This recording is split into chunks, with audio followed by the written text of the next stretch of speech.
Hello and welcome to this week's episode of Nucleus Wealth Empower, where I, Shelley George, Head of Operations at Nucleus Wealth, go looking for what the good life is and how finance can support and empower us in achieving that.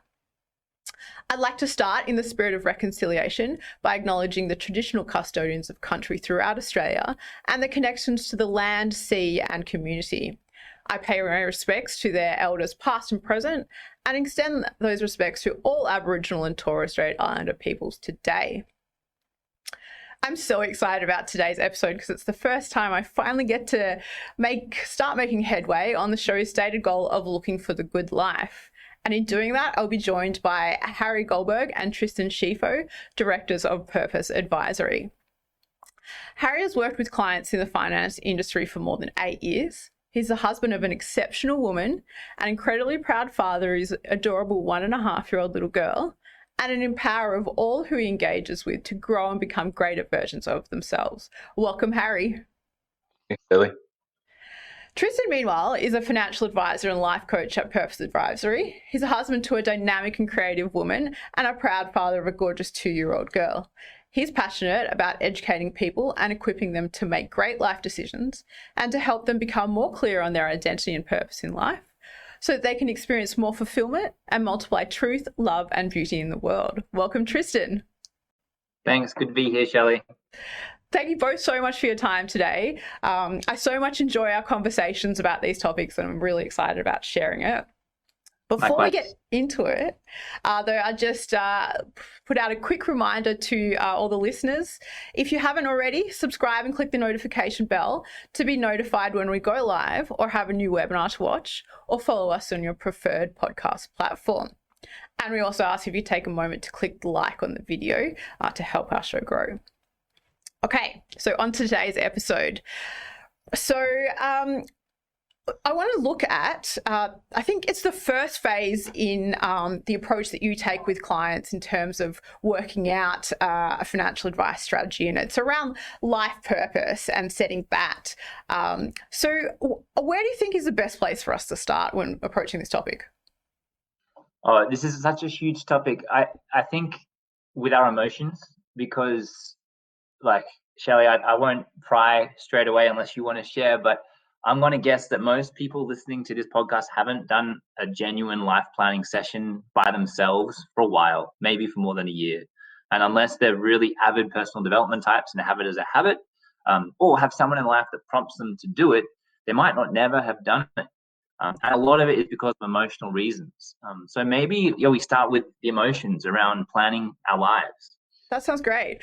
So before we go to the emotions, let's talk about what a life plan is, because it's a term that you would think it is so obvious what it is, but then when you think about it and you ask people what their definitions of it, I feel like there could be a lot of disparity around it. And you mentioned that people who do a lot of work on themselves, they might have life plans, but I also definitely know people who have done a lot of work on themselves, and that hasn't necessarily involved so explicitly setting a life plan. So do you guys want to tell me what your definition of a life plan is? And then let's jump into the emotional aspect of that.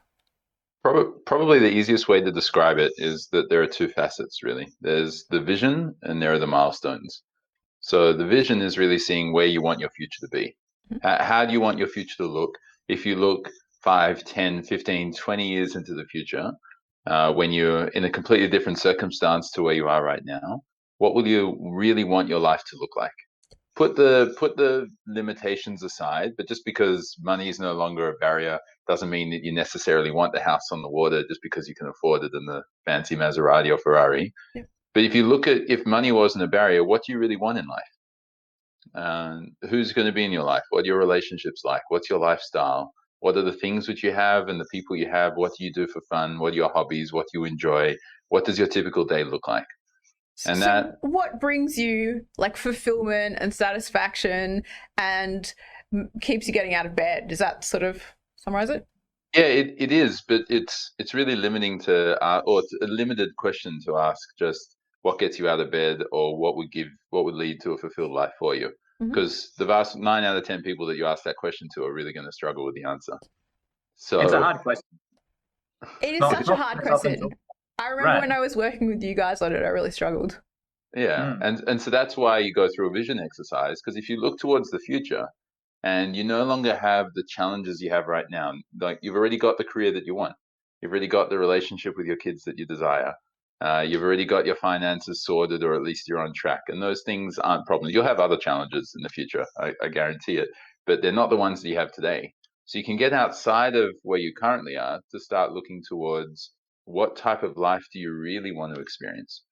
And then when you see that, you can start working out what's actually most important. You understand what people prioritize in life, what they value, and you can work out then the answer to that original question, which you just said, of what brings you fulfillment, what wakes you up. Okay. But the other part to it is the milestones. I think I'll let Tristan explain that one.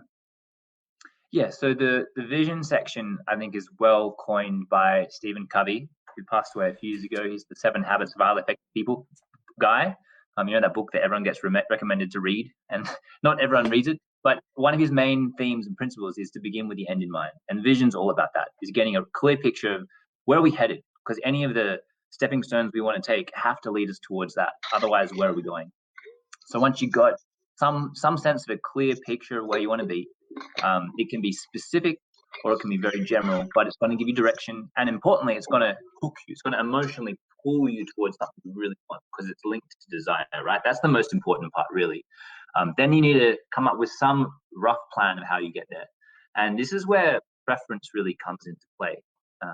Some people love a fully methodical, step-by-step, 1, 2, 3, up to 1700 path of how to get to their long-term goal. And they're probably very specific with the targets of what they want to achieve in multiple areas of their life. God bless those people. They typically achieve a lot because they're willing to go to that degree. And the more, I guess, specific we want the goal, the more specific we tend to need to be with our milestone, breaking it down to weekly, monthly, quarterly, whatever it happens to be.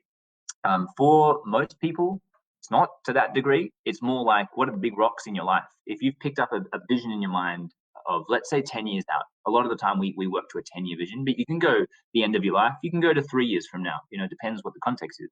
But if you've got a 10-year vision, especially if you're in your 20s, 30s, or 40s, there's so many life decisions that are coming your way, from career decisions and study to getting married, having kids, buying property, learning new skills, travel, relocating. All these sorts of things will be counted as milestones. And in and of themselves, they're little goals, they're things that you want to achieve and accomplish, but largely they're vehicles that enable you to get to where you want to be. And so the milestones section of the plan, it's really nice because it's getting a bit more detailed on specifically what you like. And then that difficult question of, where do we place it? You might not be able to pin it to exact date. That's a bit over the top. But let's say your first home purchase. You want it, you really want it, but what's the earliest it's realistic to buy that property? Probably not going to happen for at least 6 months. Even that might be a stretch, but let's say 6 months is the earliest. When would be too late? When would you have failed in your desire to accomplish a home ownership? Maybe 3 years. So 6 months to 3 years, that's your kind of time horizon for that one milestone. And then you want to specify some of the details that sit below it. And it's always worth going to at least some level of detail. So we'll typically help someone identify what are the finances required to get that. Typically, for example, the deposit and additional costs, things like that. And then also, how important is it to them in terms of prioritization? Because you can't do all those milestones. Some of them you're going to have to relegate till later or just drop off. And also, how motivated are you to work towards them? Sometimes we have milestones that are really important for the longer term vision. We know we need to do that master's. It needs to happen. There's no other way we're going to get to that career that we want. But we've got no desire to do it.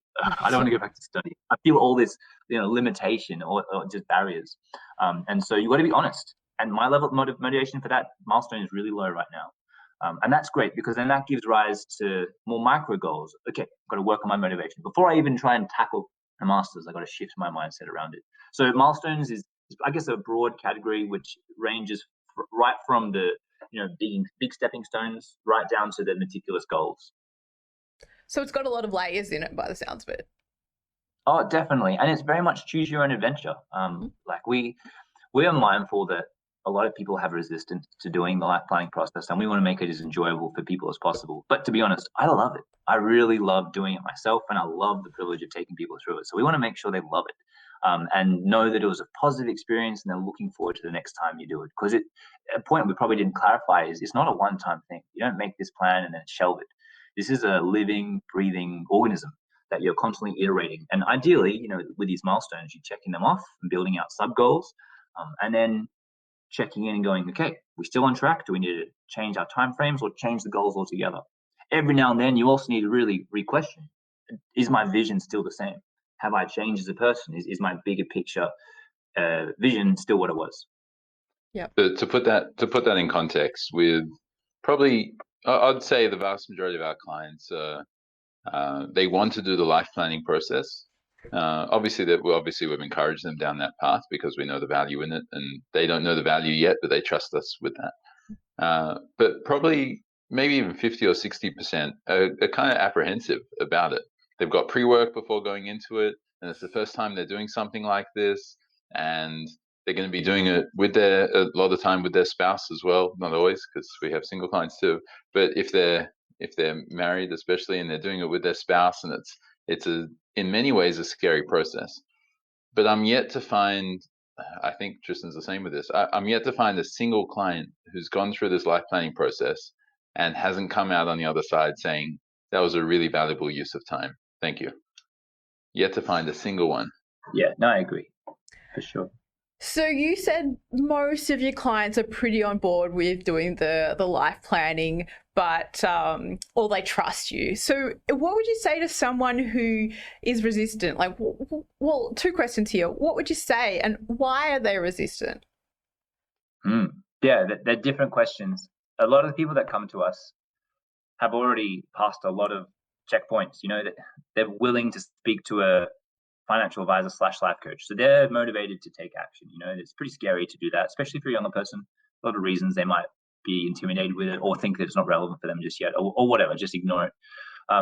But I think the vast majority of people don't feel ready to speak to someone like us, and might try it themselves once or twice, but feel those limitations you're referring to. So what do I see as the common resistance points for people? There's a lot. So I think fear of failure is ultimately the main concern. We don't always think about the failure itself, but when we reflect on our lives, we think about our attempted relationships or marriages, our attempted, requests for career prospects, businesses we've started, or just simple tests that we failed and things we've messed up. And we typically build this sort of reservoir of concern, anxiety, and fear towards taking big, risky steps. Life has taught us not to touch the frying pan a second time. And subconsciously, that's a huge barrier, a resistance to trying to shoot for the moon, as they say.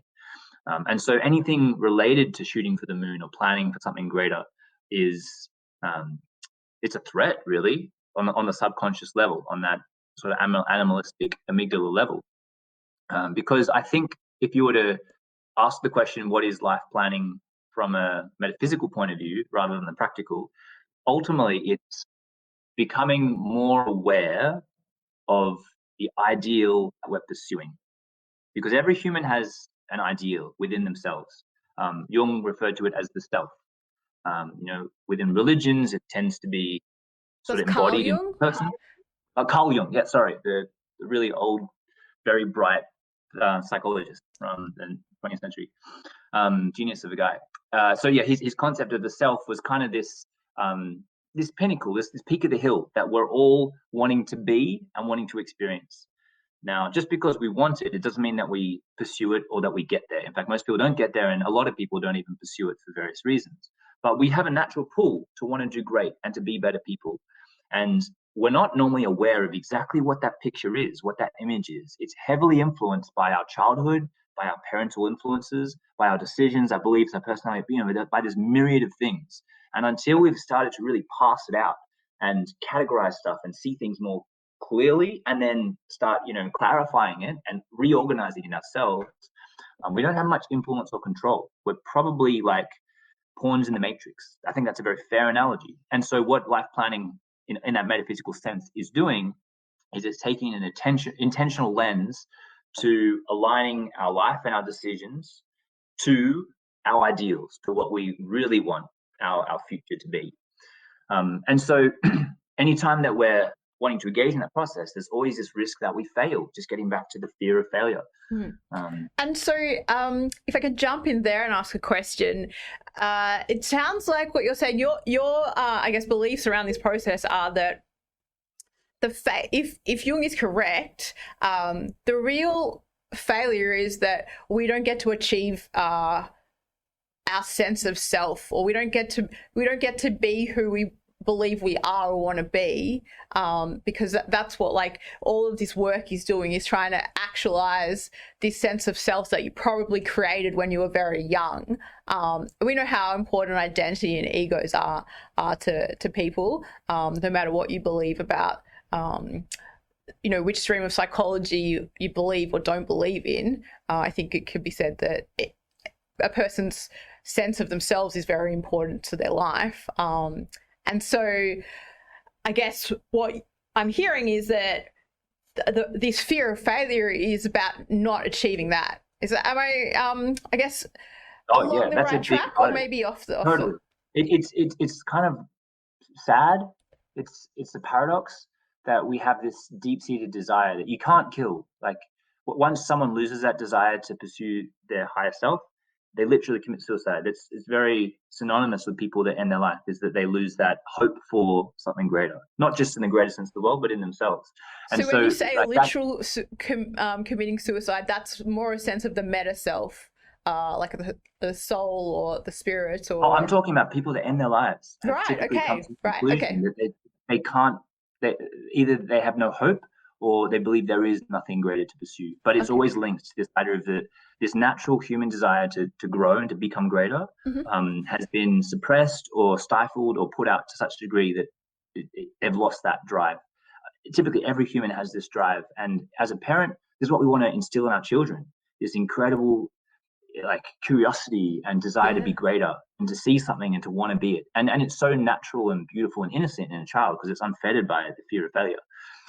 And so to your question, it's such a sad thing that our fear of failing in our endeavors often stops us from actually self-realizing, becoming what we could be. But that's exactly the equation. It's very irrational. Yeah. That's who we are, irrational people. And sorry, go ahead, Harry.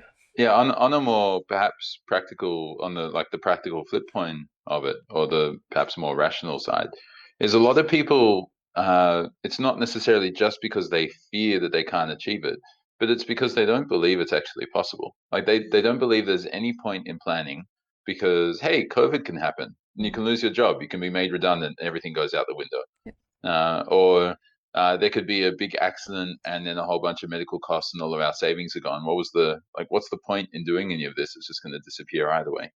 So someone I know died and they did all this, like they were so focused on planning and sorting out their entire life. And they were planning for something in 20 years and they didn't even get 2 years towards it.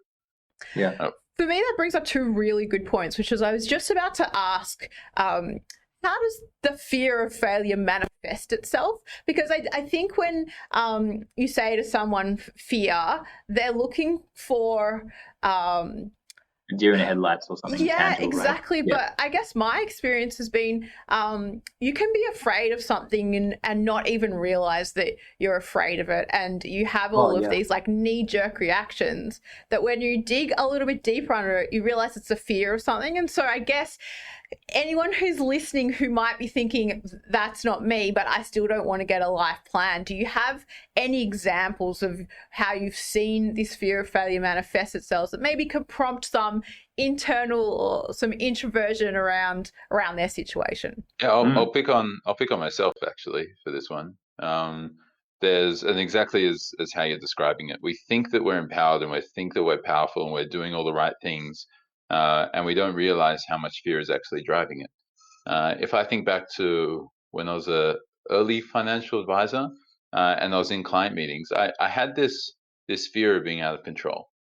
I had this fear of not being able to steer the conversation the right way, of not being able to have confidence or know that the clients are going to get value or sign up, or that it's just going to be a waste of time, or that means that I've failed. And I had this fear of losing control. Now, I didn't know that was a fear. I thought, no, I'm in control and I'm powerful and look at me and look how amazing I am. But when I dug deeper in my personal development journey, I realized how much of an insecurity was actually driving that need for control. And only through uncovering that and exploring and then recognizing that it's fear was I able to realize that that was driving the conversations which I was having. That was actually limiting the amount of connection I could have with clients. It was limiting the amount of impact, all the things which I thought that I was already so powerful and so easily able to do. And you can have people who are on the complete flip side. You can have people who really just need to stick to the plan, and they're like, no, I don't fear anything because I've got a really clear plan with everything which I'm doing. I've got everything lined up. And when you dig a little bit deeper and you explore why you have every single thing lined up in a row, well, it's because of a fear of what happens if some sort of chaos comes at me. What happens if something comes out of the blue and I don't even see it coming? And there are people on the flip side of that who are all excited to keep doing things all the time. No, you got to live life and you got to enjoy it and YOLO and all this kind of mentality. And they think that they don't have any fear because they're just loving life and they're just focused on doing that. That's such a good point. And you're coming to exactly what I wanted to say, which is it's about a balance between the present and the future. And it's not about just one or the other, the life planning. Like that was really my sense of it, because sometimes I think about if your goal is a big yacht and a fancy house or 5 fancy houses, then you feel like you have to give up the now for that. But it ends up being this kind of intertemporal conversation about, and you get to actually what is really important to you as a result of that. There's a beautiful quote. I think it was Zig Ziglar, who said, "The arrow that can't see its target is sure to miss every time." And what they're saying is that if you're an arrow and you don't have somewhere which you're aiming towards, and you don't have a direction which you're taking, you're not going to move forward. Or if you do move forward, you're going to land somewhere you really don't expect, and somewhere which you definitely didn't intend to land. So at least by having a direction, you can choose a place which you want to go. If you never choose that direction, or if you choose a direction and then you decide that you want to change your mind later on, great. You've still been moving forward. It's still empowering you. It's much better than the opposite of just never having that goal in the first place. Shelley, I felt that the question you asked about, like, how do we identify fear, is such a good one and a hard one to answer, because I think what it points to is that to do the life planning process, you actually have to be really good at self-awareness and sort of personal development type stuff.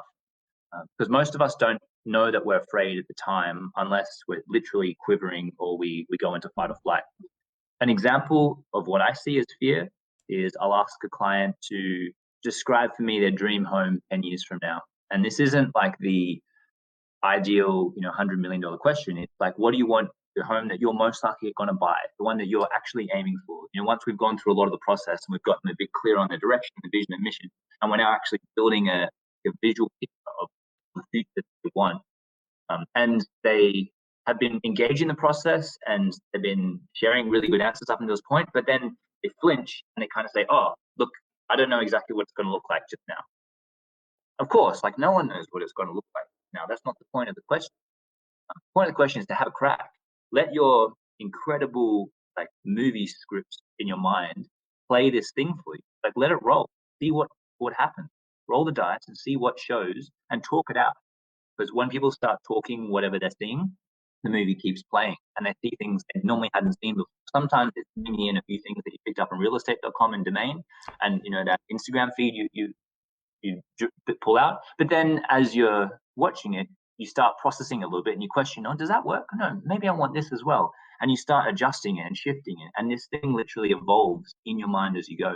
And if you don't, let's say, trust in the process, jump out of the boat and just start exploring it because you're afraid of getting it wrong. Some people just don't want to say something and be wrong.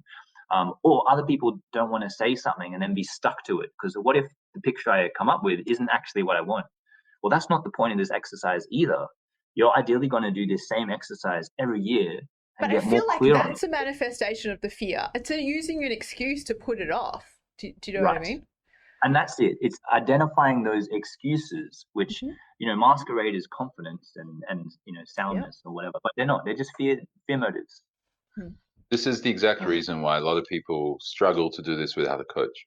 It's one of those things in life which are really simple, but not easy. Simple doesn't always mean easy. I was going to say that. I mean, because when you're talking about working through things that are scary or cause fear in you, it's so important to have a safe space and to have someone that you can trust to help work through that with you.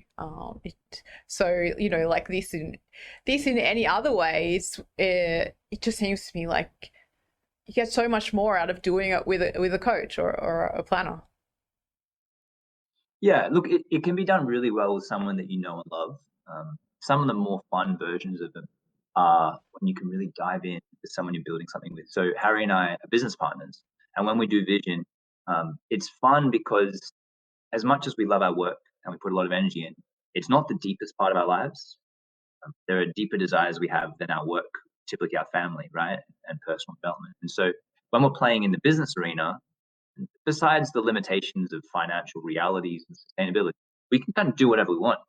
And it's a very narrow and scoped field. And so we can enjoy that and we trust each other. We're really good friends, have been for a number of years, and we really built our trust between each other. So that's talk about safe space. That's a beautiful safe space. A coach is helpful, but we can do a lot of really successful life planning between ourselves, and relationships that have fostered that beautiful level of trust have a better chance at this. However, when we're talking about our personal desires and our family goals and plans, it gets deep quick, and our deepest insecurities come to the surface. And I think that's the time where having a coach is most useful. It's much easier to project plan a $10 billion work project than it is to plan your personal life, right? Oh, why is that? Is that because the $10 billion work project doesn't have as much emotions? Yeah, exactly. Okay. So it sounds like you can start doing some of this work in a space that you feel comfortable and trusted in without having a coach. So I'm a believer in that. Yeah. Can you talk about what are a few ideas you would have to get people starting to do the work on this? Yeah. So ideally you want a framework. Having a really well-designed framework facilitates the whole process. We've sculpted our procedure of how we take people through the process with heaps of iteration. Every time we get an experience, we ask people how they found it. We, intuitively read what worked, what didn't work, and we shift things all the time. I spend hours every week tweaking our questions and our template. So you want to leverage someone that's done that. And if you're not going to work through a coach like us, then you want to use probably some tech, some software, or at the very least, a simple, PDF performer. There's a lot of life coaches and personalities out there who give you a few questions to ask. There's also some really good books that will, like workbooks, physical ones that you can literally write in. It doesn't necessarily matter which ones you pick. I've got a lot of beliefs of which ones work best and what processes work best. But if you have a framework, it's going to make a difference. I can point if I went into really Google, yeah, you can send us some links. Yeah. Look, I'll send you some links. You can put some in the show notes. Excellent. There's a few apps that you can download straight away. A lot of them are free. There's a few online courses where you can just start writing and answering questions. And there's a bunch of books that are definitely worth having a go at. Okay, fantastic. The other approach outside of that would be without going one-on-one with a coach. There are a whole bunch of really awesome seminars out there. Okay. And whether that be there are extremes with them, right? So whether that be like a Tony Robbins kind of get your energy up and let's get into the right emotional state and start envisioning our future and dream the life that we want. Awesome option for people who are so inclined. Or there are ones which are like Landmark, and that's more focused on just being in a supportive space and just being able to work through things. But there are plenty of other seminars and plenty of coaches, and Australia doesn't have its shortage in that regard. That's right. And probably an important point to note there is that there's sort of two different rabbit holes you can go down. One is the life plan process that we're talking about, and then the other is the personal development journey. And they're brother and sister. They're supposed to be hand in hand. Like as soon as you start on one, like you're doing just the life planning process, you start noticing all these limitations and issues and insecurities. And like, I probably need to work on them in order to achieve my goals. So then you start diving into the personal development plan. And similarly, once you start doing the personal development plan, it becomes very apparent, like, where am I going? What do I want? So that they are hand in hand. But if you're wanting to do this specific process, just make sure what you're getting is the life planning part. Because sometimes you find yourself in this 2-day seminar, which is all about like your personal development, which is great. It's actually probably the best thing you could do. But just so that you know what you're getting into, they are two different rabbit holes. Okay, that's helpful. And it also sounds like from what you were just saying, Harry, that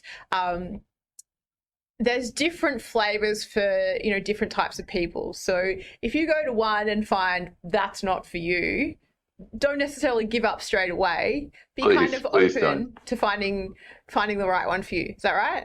Yeah, and you can try going to a seminar. Some people like to be playful and interact with other people. You can go to, like what Tristan's saying, go to a book or an app or a framework or workbook, whatever it is, and then try and work through that. There are some people I know who just have, like there's this process, I think it's called the elephants or something. I'll find it and send it to you as well. And you end up just pairing up with or budding up with 3 others, so a group of 4. And then you all just really keep each other accountable, and you completely open up and you completely share, and you just it's a beautiful process when it's done right and when you can rely on each other. And I know a few people who have done processes like that, and that works for them. And there are other people who either just don't have the time, or they don't have the faith in themselves or the confidence that they can do it, or they have so much confidence in themselves that they want to make sure that someone's actually there to kind of keep them on track. And keep them honest. Yeah, to keep them to it, right? Or there a lot of people can tend to be really distracted by nice new shiny things, and that means that when they start on something, they're unlikely to finish it, and so then they need accountability. Okay. If you're doing a book or doing a workbook, something like that, or like an app, then and you're basically needing to keep yourself accountable, and you might get 50 or 60% of the way through it and be like, yeah, cool, this has been fun. I need something new, and you go off and do something else. Okay. Or and that's okay. Yeah, that's good. That's good to know that. Yeah, and then in which case you got to go a step up, or you got to find what's going to work for you. Even at a seminar, I've seen so many people start seminars and then they just leave after the first day or two, and because in a seminar where you've got hundreds or thousands of people, you just slip out the back and no one sees you. Yeah. But when you're with a coach one-on-one, and it's tailored directly to you, not only will it be most time efficient, but you'll also most likely get the best results. Yeah, but that doesn't mean you can't get the results without a coach. Okay. It just means you've got to know what works for you. Okay. And this time efficiency point is important. Like, I don't know, Shelley, how long would you guess it would take to go through the life planning process? I'm curious. So I know when I did it with you guys, it took me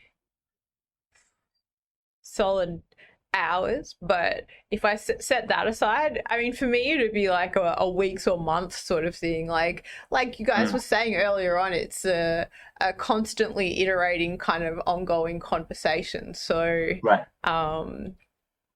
I think it helps to have some questions to kind of prompt that, and I think, like, for me, it would be have some questions and then have a bit of a framework you can come back to when you feel like you're getting lost. But I think for me, it would be a long time. It would take a while.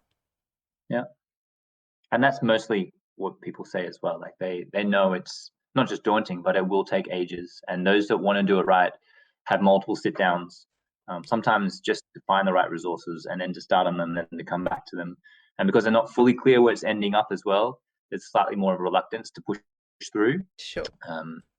But I would say that it takes about 2 to 10 hours to do it well. Okay.